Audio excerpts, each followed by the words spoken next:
Chapter 9. The Army on the March 1. Sun Tzu said, "We come now to the question of encamping the army and observing signs of the enemy. Pass quickly over mountains and keep in the neighborhood of valleys. Second, camp in high places, facing the sun. Do not climb heights in order to fight." So much for mountain warfare. 3. After crossing a river, you should get far away from it. 4. When an invading force crosses a river in its onward march, do not advance to meet it in midstream. It will be best to let half the army get across and then deliver your attack. 5. If you are anxious to fight, you should not go to meet the invader near a river which he has to cross. 6. Moor your craft higher up than the enemy and facing the sun. Do not move upstream to meet the enemy. So much for river warfare.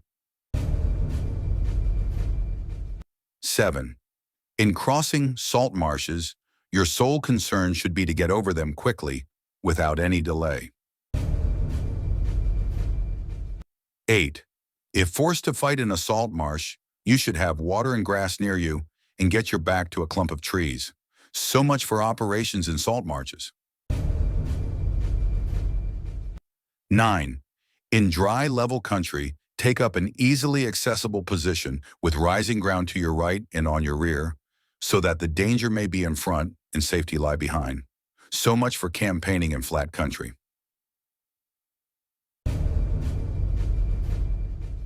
10.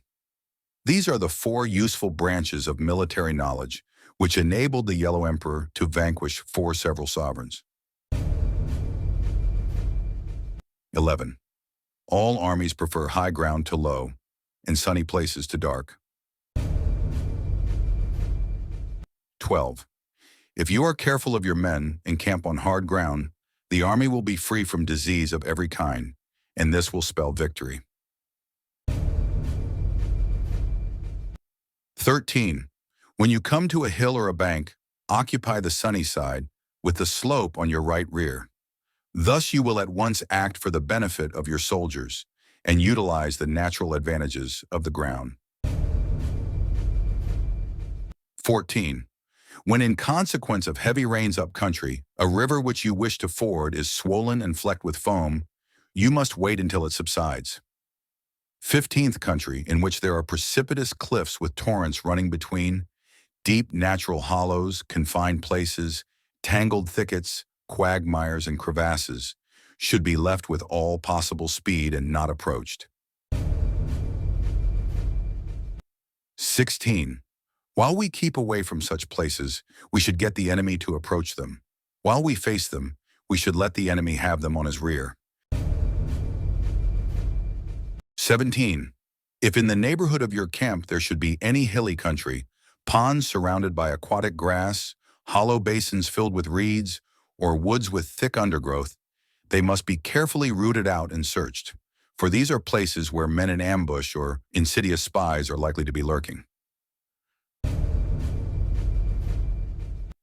18.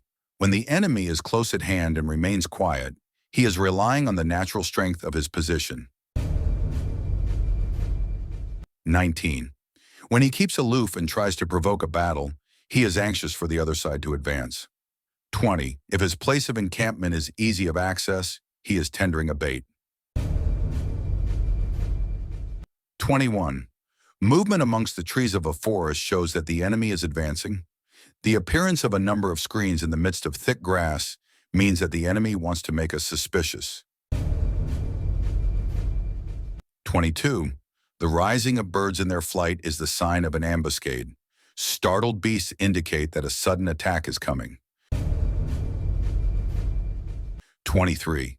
When there is dust rising in a high column, it is the sign of chariots advancing. When the dust is low but spread over a wide area, it betokens the approach of infantry.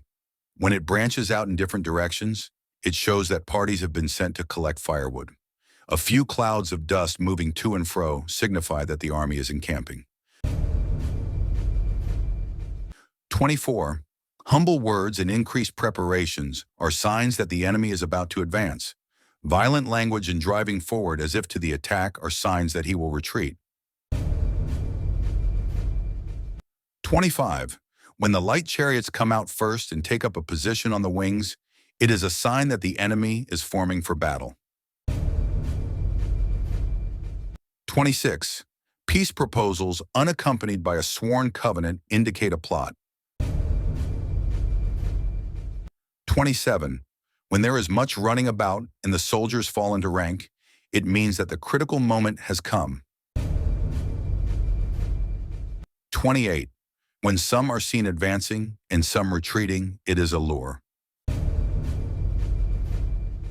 29.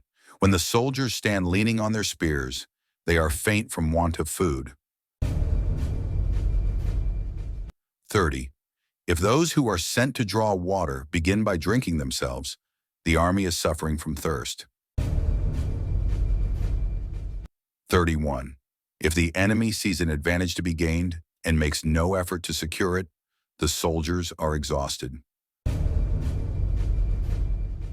32. If birds gather on any spot, it is unoccupied. Clamor by night betokens nervousness. 33. If there is disturbance in the camp, the general's authority is weak. If the banners and flags are shifted about, sedition is afoot. If the officers are angry, it means that the men are weary. 34. When an army feeds its horses with grain and kills its cattle for food, and when the men do not hang their cooking pots over the campfires, showing that they will not return to their tents, you may know that they are determined to fight to the death.